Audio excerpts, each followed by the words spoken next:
asalaamaaleykum les sympathisants et patriotes du président Ousmane Sonko maa ngi leen di nuyu di leen ziar yi ñaan yàlla nuyoo bi fekk ñëpp ci jàmm yàlla def ci réew bi di Sénégal jàmm yàlla sàmmal ñu suñ ay waajur musal leen mucc leen ci waxam Seydina Muhammad alayhi salaatu wasalaam yàlla sàmmal ñu kilifa diine yeeg kilifa aada yi ba yàlla sàmmal ñu jëmm ji di président Ousmane Sonko mu seetlu mi gën ñi sàmmal ñu suñu leader président Bassirou Diomaye Faye borom Bassira bi Ngagne Demba Touré ak le restant des détenus politiques di wax ni pros on y est presque incha allah rabbi l'heure de la prophétie a sonné di wax ni yal na yàlla yokk seen njaboot xolu mbuñ di wax ne suñu jëmb ji xeebu ji rek tout le temps bu génnee ci farata ak lu war a jëriñ sympathisants et patriotes yi mooy tax ñuy génn mais dañu gis cela fait presque 3 jours mu am ay fake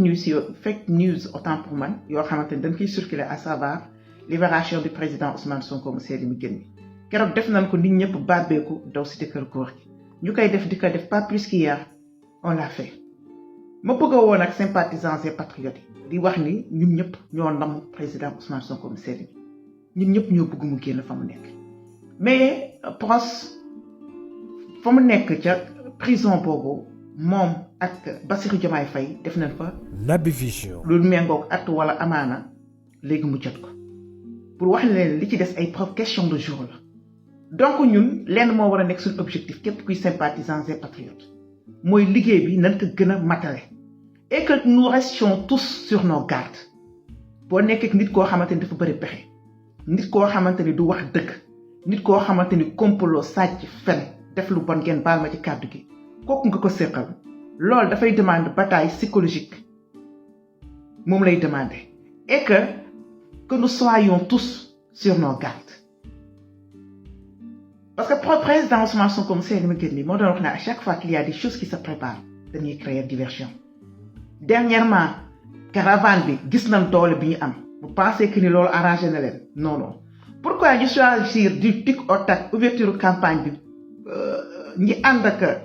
président Bassirou Diomaye Faye commencé fu ñu génn marée humaine bi commencé leen topp ak 1 2 3 ñu génne leen fake news yi naa leen président Ousmane Sonko seetlu bi gën ni day génn ba pare di choisir yenn heure tardive guddi nga xamante ne lu nekk mën na ci xew ku nekk di jugee ci dëkkuwaay yu sore pour di ñëw ba foofu doo leen réfléchir tuuti la moo tax ñu ñuy créer lool ce sont des choses yoo xamante ni dama naan sympathisants et patriotes bi dañ ci war a bàyyi xel te lu ñu faa nga kenn du ko jeex ndax keroog li xew ci Pikine concernant ñooñu ànd ak Amadou Ba war na tax ñun ñëpp kenn ku nekk laa la wax que nous soyons tous sur nos gardes président Ousmane Sonko mu seeli mi gën mi dafa wax benn affaire boog am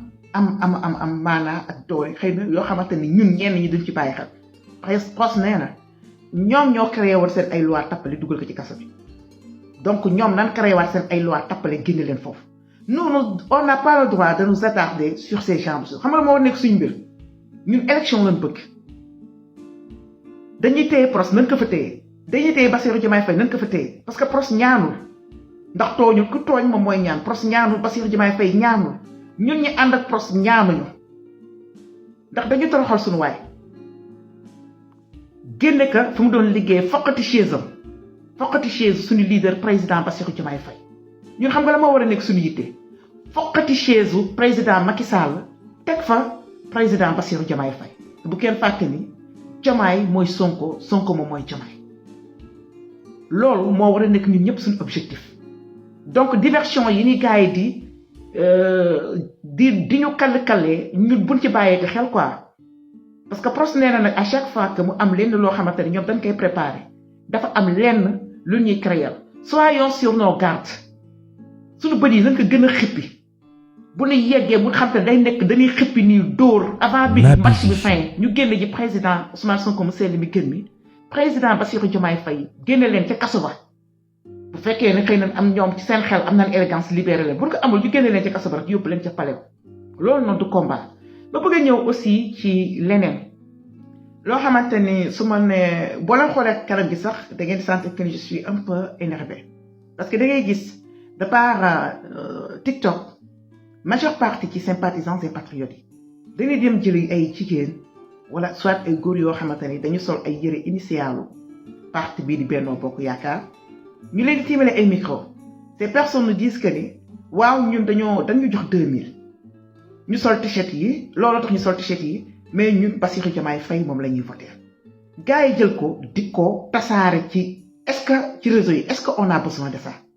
ñun benn image laan am droit jaay fii ba élection yi di romb muy image yu président Bassirou Diomaye Faye mu gën mi meilleur bi borom Bassirou bi li tax ma ne nag je suis plus que sidéré et énervé en nègre sénégalais pourquoi amul ngor man damay sonn ci projet bi yàlla seede na ko wallahi azim pour projet bi mën a toog pour jikko yu bon yu yées yi ni jël def ko ci sénégalais yi mu mën fi tañ à tout jamais sénégalais amul ngor sénégalais xaalis mën na jaay yaayam mën na jaay papaam sénégalais non man dama limite damay yéemu plus ngay dem plus de sa xol day metti wallahi azim 2000 francs ñu yëkkati jox la ko et alors ñooñu noonu ñun est-ce que ñun ñooñu suñ ay référence la Naby Vision parti bi di Pastef da ngay gis ay nit yoo xamante ni ay handicap la nga xamante ni wékkoo ci lenn lu tàllal loxo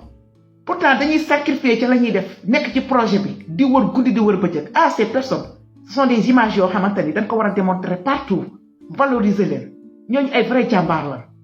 ñooñu ñoo mérito bépp mérite ndax yow au moins da nga taxaw yor nga ñaari tànk yor nga ñaari loxo dara méttiw la mais ñooñu yàlla da leen xañ yéen cër yi ñu nangoo ko yàlla mais wëlbatiku téye seen ngor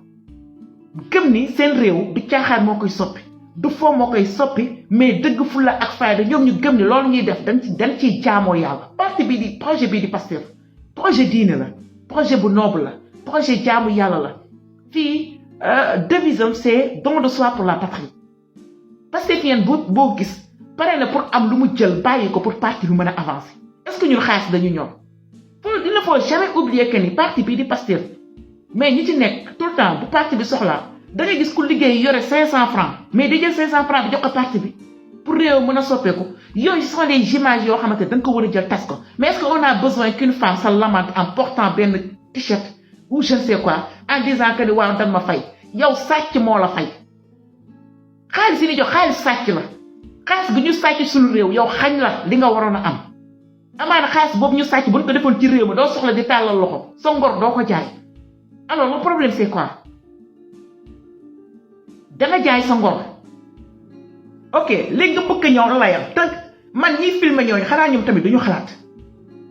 mais yow ki nga teg micro di ko wan kooku dala wan ne la moom bu xaalis taxawee pare na jaay ngoram retourner contre nit kooku mais loolu c'est clair et net président Macky Sall li ko may mu sañ doon def yenn affaires yi askan yi depuis 2012 ba léegi mais lan la nit yi ñuy fay ñi sol t-shirt yi jox la benn sagaru 3000 jox la benn sagaru bax wala benn sagaru t-shirt ngay tëbëg di dal di ñami mu xëy suba gën a yokk dund bi dund bi ñu yokk ko courant bi ñu yokk ko mais fii ñaata nit ngay gis ñu feebar mënuñu faju rangoo ñu doomu baadoolo yi continuer di siim cere buur ñu bëgg loolu dakk mais voyez quelqu'un boo xamante ni yow patoo làgguloo nekk complexé Sénégal mooy réew boo xamante ni barke yonent bi yal na yàlla yombal parti bi di Pastef mu ñu jot ci parce que nag parti bi di Pastef ku ciy adhéré pour foog ni lekkukaay xaalis la da ngay nax sa bopp amul fu ñuy lekkee xaalis déedéet parti bii di Pastef da ngay am loo bàyyi teg ko pour sa réew mën a avancé lépp lu sa réew laaj nga jug takk sa sër ba mu dëgër yow miy jigéen nit ci acca képp koo mën a dimbale nga yëkkati joxe ñun loolu la ñu pros jàngal pros daf ñu jàngal ni yéen da ngeen di xañ seen bopp jox seen morom jàppale leen famille ngeen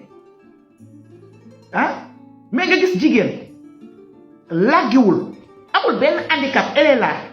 patul dara mettiw ko diw bañi boyaaro mais attends 2000 francs mooy lan moo tax mu leen takk seen digg dem mindaanu ji da ngeen gën ñi koy def da ngeen gën ñi nekk ci mbedd yi di bale tali bi mais da ngeen gën mais la vérité en est que facilité ngeen tàmm lu yomb te loolu moo jot mu tañ ci suñu réew bi may ñaan nag képp koo xamante ni sympathisant wala patriote image yooyu ngir yàlla ak yonent bi on n'a pas besoin de ça